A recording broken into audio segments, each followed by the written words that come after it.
Alright guys, so we're going to go ahead now and connect Mongoose to our MongoDB database that we created, which you can see I have open right here in MLab.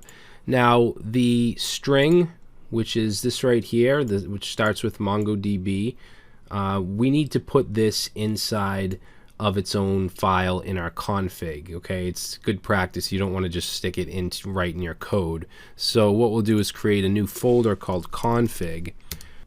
And we're going to create in here a file called keys.js.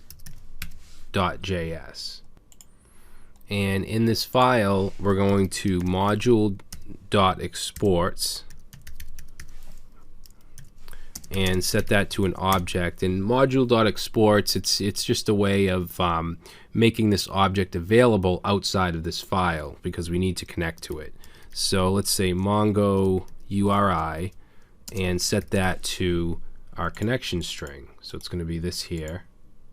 I don't know why this isn't responsive, but we're going to paste that in, and then just make sure you replace your DB user with whatever you use for a user, and then make sure you replace the DB password with your password. I used Brad for both. So we'll go ahead and save that, and then for now we can close this. But later on when we deploy, we're going to have different key files for our development environment than we have for our production, because you may want to use a different database for development and a different one for production, and we'll get into that later. But for now, let's go back to our server.js and let's bring in Mongoose. So we'll say const mongoose equals require mongoose. And then we're going to go down, let's see, we're going to go right below where we initialized our app, and let's say db config, and we want to create a variable called db, and we want to require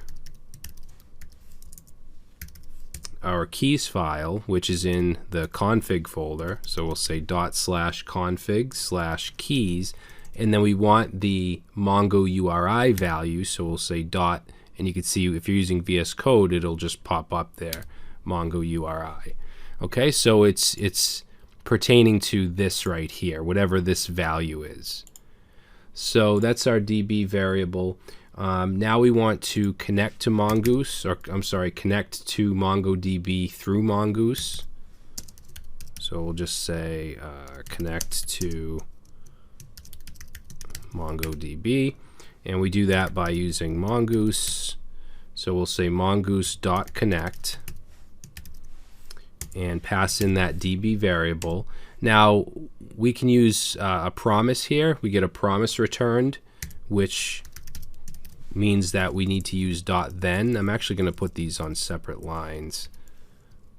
Let's go ahead and tab that over, and then we'll put this on its own line.